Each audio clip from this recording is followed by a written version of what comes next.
Hello friends, ഇന്ന് ഞാനിവിടെ ഉണ്ടാക്കുന്നത് ഒരു റവ ലഡു ആണ്. അപ്പോൾ ഈ റവ ലഡു എന്ന് പറയുമ്പം എനിക്കറിയത്തില്ല എല്ലാവരും ഒക്കെ ഉണ്ടാക്കുന്നുണ്ടോ എന്നൊന്നും അറിയില്ല. എന്നാലും ഞാൻ ഇന്ന് ട്രൈ ചെയ്ത് നോക്കിയതാണ്.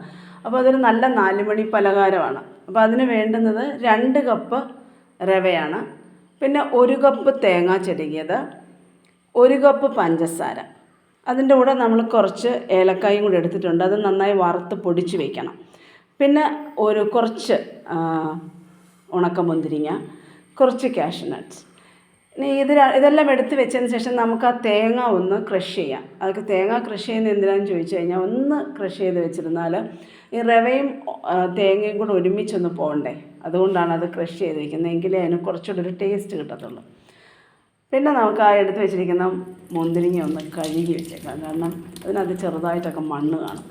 ഈ മണ്ണ് അതിനകത്ത് വെള്ളമൊന്നും ഉണ്ടാവാൻ പാടില്ല.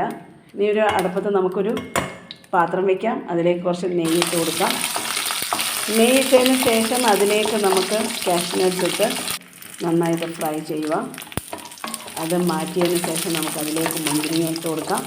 മുന്തിരിങ്ങ വറുത്ത് മാറ്റി കഴിഞ്ഞാലുടൻ നമുക്ക് തേങ്ങ ഇടാം. തേങ്ങയുടെ കൂടെ കുറച്ച് ഉപ്പും കൂടി ചേർക്കുക. എന്നിട്ട് തേങ്ങ നല്ല ബ്രൗൺ കളറാകുമ്പോൾ റവ ഇട്ട് കൊടുക്കുക.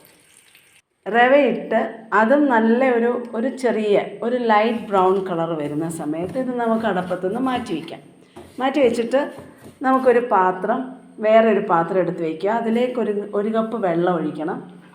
1 കപ്പ് വെള്ളം ഒഴിച്ച് ആ 1 കപ്പ് പഞ്ചസാര അതിനകത്തേക്ക് ഇട്ട് നന്നായിട്ട് തിളയ്ക്കണം.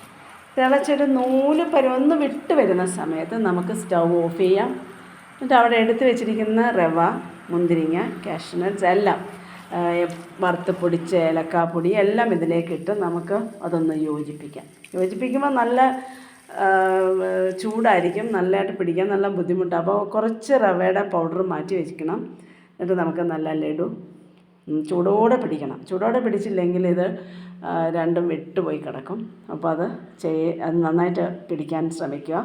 എന്നിട്ട് ഇങ്ങനെ ലഡു ഉണ്ടാക്കി വെച്ചാൽ ഇത് കുട്ടികൾക്ക് എല്ലാവർക്കും ഭയങ്കര ഇഷ്ടമാവും. അപ്പോൾ നിങ്ങൾക്ക് എല്ലാവർക്കും ഇഷ്ടമായെങ്കിൽ ലൈക്ക് ചെയ്യുക, ഷെയർ ചെയ്യുക, സപ്പോർട്ട് ചെയ്യുക. Thank you for watching.